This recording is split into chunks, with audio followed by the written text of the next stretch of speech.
Yes. Ah. Hello, welcome to MTA headquarters. Got a large box here with a Tamiya logo on the side, so I wonder what this could be. All we've got to do is get this cat off it. We're going to open it up and have a look. Move. Thank you.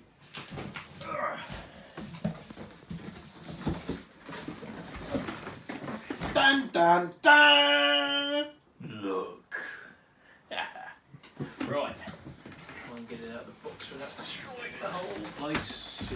Easy. Don't sit down. She's not sitting behind me, is she? Oh, that's alright. I said Stevie. Oh, right. You got a cat on your stall now.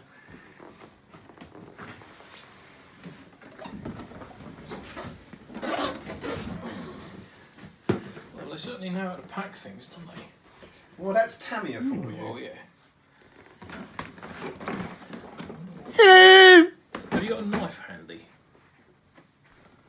What's that? You're going to slit his throat? No. Not this time. One kniff. Yeah, lovely, very much.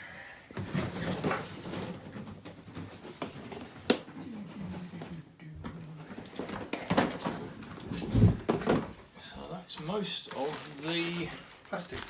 plastic parts for the wrecker bodywork.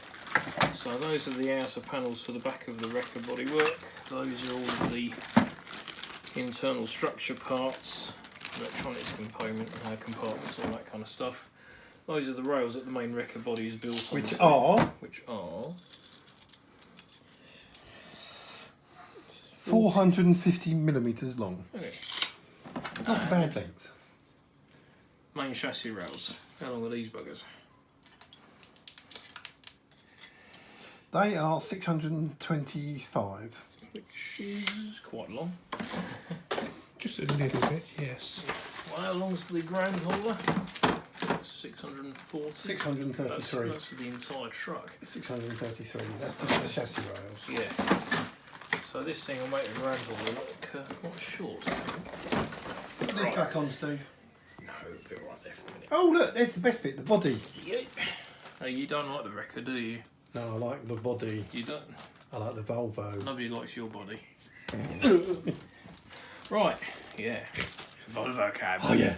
Volvo. We like the Volvo cab. I do. The only problem is, if you want one separately, you've got to either buy this, which is about 1,100 quid, or you've got to buy a logger, which is about 650. So either way, they're not cheap. It's expensive. Oh yeah. Or you get someone who wants a Mercedes cab. That's the bridge section that goes about on the back behind the cab, where the fluorescent, the light bar bar sits. goes. Yep. And various reflectors, And spotlights. grab handles for the cupboard doors, that kind of thing. Very nice. Standard wheels. Yeah. Oh yeah. Horrible bits of plastic. 2 pairs of fronts. That's because it's a 4x4. It is, which unless you've been living under a rock for the last year, you will have noticed. Which means it's got 4 axles and 2 of them drive. 8x4. And 2 of them steer. Using a Steering rather, wheel. using a linkage, so you only have to use 1 steering servo. But it does have 2 steering servo mounts, so if you wanted to, you can put twin steering servos on it. Lots of plastic, lots of chrome. Lots of chrome, there's all the light reflectors, that kind of thing. Spotlights for the roof. Hang on. Yep. And if you notice on here, this is where a lot of people try and put the daylight running light, which makes it very difficult. Yeah, because you've got to put some sort of fibre optic in there, ideally. Cab floor. This is basically straight off the log truck by the look of it. Yeah. So it's like those are the main cab floor. That's the secondary cab floor. That's where the seats go. And that's the other parts that hold it. That's the retaining bit that holds the back of the cab in place. Because this cab doesn't hinge forward like most of them do. It hooks on at the back and then slots down, and you put 2 it back in screws there. through.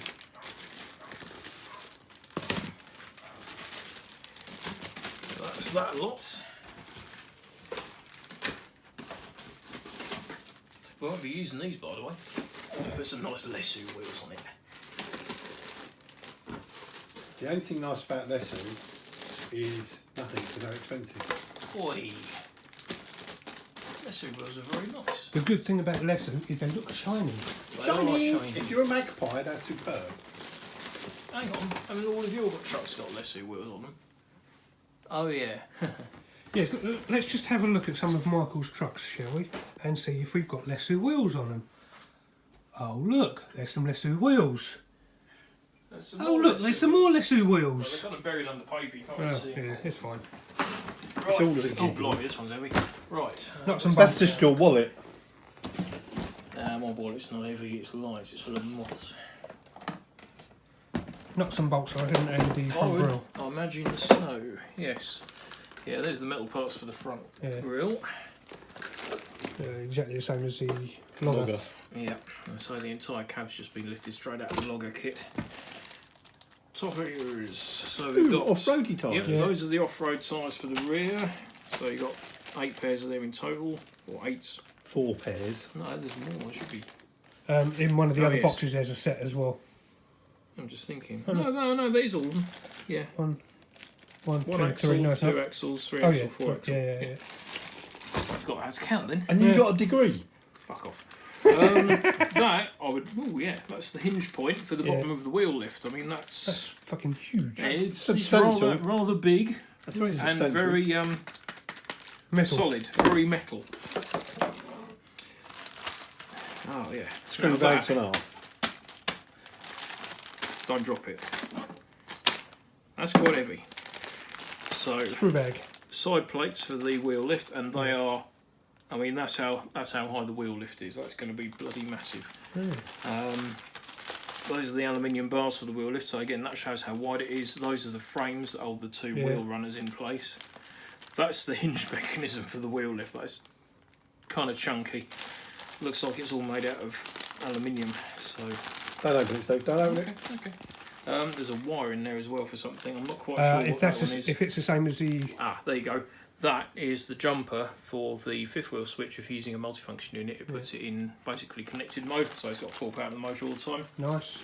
which is quite handy because otherwise you just have to cut the switch and wire it together. More nuts and bolts, Bag A, bag front B, axles, bag C. gearbox plates, diffs, Lots of sticky stuff. loads of bushings. Lots of sticky stuff. Yeah, lots of sticky stuff. I'm still not quite sure why Tamiya insists on putting bushings in their trucks. Because they're cheap. Oh, Torque the motor. 35 ton Yep. tilt motor. 35 ton truck tuned motor. That means I've got 2 of them then. Yep. So, eBay. Gear shift rod and a rather long drive shaft. Change that to Lesu. Oh yeah, well I'm not sure they do one long enough. yeah, they will. Let's measure Let's it. measure it. Yeah, measure it. It is 250 mil. So Oh, no. no, including the 2 drive cups on the end, you probably need at least 265, 270 possibly. So I don't think, unless you do one long enough, you probably have to use 2. With a bearing Cross carrier. member in with a bearing carrier on it to get the length. So, a pain in the Jacobs. Well, not so much a pain in the Jacobs, you've got to find somewhere to put a cross member in. A pain in the Jacobs. No, it's not. Shut up, you pain. Oh, there's more bits under there. I wasn't expecting anything to be under there. That's your glass. Yep, that's all of the windows for the cab. Lots of cab bits. More Those are the plastic bits. stabiliser legs Yeah, for the yeah, back. yeah. Yep, more cab details, cab interior seats, that kind of thing. Those chrome bits there, I believe, are the steps for the back of the wrecker body. Yes, Probably, There's about yeah. 3 or 4 steps Yeah. recessed in each side at the back. Yeah. And the front step ones as well. Yeah. Yep. I'm surprised they've done that on one sprue actually. I would have thought they'd used the standard sprue off something else. That's the sticker set which was stuck in place. So those are the stickers for the tread plates up the back of the back of the wrecker body. It looks like a sort of a walkway type. It's actually got slight texture to it as well, which is quite nice. Yeah. Oh, So yeah. it's like an anti-slip. And what we got on the other side? And on the other side, we've got Shed loads. Paul's Truck Rescue, all the hazard stripes, which is good if you don't like painting hazard stripes because I've done it and they're a pain in the arse. Yes. All the number plate decals, heavy rescue. I would imagine these are to represent the old high-vis Yes. warning stripes they have down the sides of the body shell. Yeah, if you boxed it up properly. 2 stars recovery, that kind of idea. Yeah, nice. And then that one goes over there. Oh, another box and a set of instructions. Some instructions. Now, if we care to look at how thick that instruction book is, You could beat seals to death with that instruction book. or we can beat Steve Or instead. beat me to death with it, It yeah. even comes with the gear shift. Yeah. If you- So does the logger. The logger comes with that as well. Any sensible driver doesn't use them. 3-position switch all the way. Gear shift parts for the gearbox. This is all pretty standard stuff. Chassis cross members. That's the rear cross member for the twin axles. These are wrecker parts. So that's the winch drums. Those are the cable sheave parts. Those are the winch mounting points for the jib, all that kind of stuff. That's quite nice. It does look like they've designed a lot of this to be converted for motorisation at those stages. That's all fairly standard stuff as well. Rear swing arms, cross members, all that kind of stuff. Rear axle housings, gearbox casing. Anyone who's built a Tamiya truck before will recognise all of this stuff, no problem at all.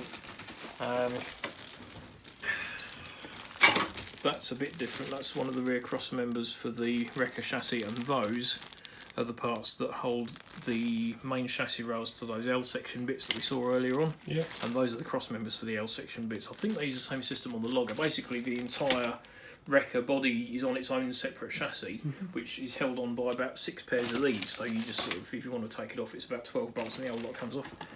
And then we've got all the detail parts there for the main shell. So you've got the air trunking, the air filter intake, the rear wheel arch extensions, couple of aerials, number plates, all that kind of stuff. Yeah. Nice. Oh yes. And then the servo saver. Get rid of that. Put a servo arm on it and adjust your endpoints properly. I'm such a wuss. Right. I think that is the lot. Let's chuck all that up back in there for a minute and see what is down here. Oh, yeah, there is something in there. I thought we were almost there. There's a lot of stuff in here. Usually with these truck boxes, there's at least one section similar to this or this, which is just full of air. And you think, A bit like you. Oh, white bits. White bits. That is, yeah, front bumper, steps, side plates for the cab. Those are the side plates for the wrecker body. Nice. You've got twin wheel arches there. These little holes here, they have orange clear covers over them. In the back there is where the screws go, which hold all of these panels onto the framework for the wrecker body. But what we're planning on doing, hopefully, is to drill holes up through under there, so that you'll have a little hole in the bottom there. We're going to poke a very small SMD LED up into the bottom there, wire them all up to an electronic system so you can have all the side lights working as well. Yep, those are the backs of the wrecker body, so one each side. The jib will be basically in there, and that's where those steps were that we saw earlier on, which are the chrome parts. That cutout there is for the exhaust, which is probably, yeah, there it is. It's got a little stubby exhaust which sits up the top of the wrecker body behind the bridge section with the light on it. And then you've got a few air tanks and a battery box and other bits. These actually sit up behind the back of the crane. There's a kind of a U-shaped void in the back of the wrecker body where this sort of sits. Fake fuel tank, a battery sits underneath that. You actually don't put the battery in from underneath the chassis. What you do is you open that door on the side of the wrecker body there from either side, and there's 2 like U-shaped clamps which hold the battery in place. I'm not entirely sure what those bits are for, but I have seen them in instructions. I've been looking at the instructions online for these things for a couple of days. Done that bit. Oh yes, that's the bit I was looking for. I want to see if a Lesu light bar will fit underneath that, or at least the LED section off it. Those are all those little tiny orange covers that I was talking about earlier. It actually looks like this screw in, which is quite handy. So if you need to take the wrecker body pieces, just unscrew these, pop them out, and you can get to the screws behind And lose all the screws. And lose all the screws. That lot there, those are reflectors which sit, where are those chrome parts gone? I can't remember where the chrome bits for the main bottom box, I think. But the main hazard light bar. It's got a bunch of these little reflectors which sit inside it. Those are on the sides of the wrecker body there. There's those 2 overhanging bits. So they're actually like floodlights which illuminate down here, and those are the lenses which go in there. And then those 4 ones there are for the little 4 work lights that go on the back. That is the inner section of the main crane jib, and that is the outer section of the main crane jib, and they again are fairly chunky bits of aluminium which telescope inside each other like that. They do give you plastic parts to go around the front and back so they don't rattle around. but that should be able to support a decent amount of weight. And then things like the headlight lenses, those for the 2 roof corner lights, the indicators, the roof spotlights, that kind of thing. Tail light lenses, and this lot, those are all the doors for the sides of the wrecker body. They're all actually mounted on hinges, so you can open them so you can get into the battery box and that kind of idea. So yeah, that's a very quick look into the Tamiya wrecker. And yeah, this is my one. I'm going to be putting a few Lesu bits on it. I'll probably change the front and rear suspension. I'll probably change the front axles as well. Lesu wheels and tyres, a few other bits and pieces. It's going to get a beer system in it with all the extra LEDs. I think it's worth putting a beer system in it rather than an MFC and trying to jury rig loads of extra LEDs into it. I don't think it'll cope. It's going to have an Axe 540 crawler brushless system in it, so it will actually be able to pull some weight. Yeah, I'm looking forward to it. So I don't think anyone else has. Jonesy's gone to sleep. Well, he's now giving me the V, so I don't think he's that asleep. I don't think any of the cats have got anything to add. They're just flaked out. So I think we'll call that a day. Cheerio.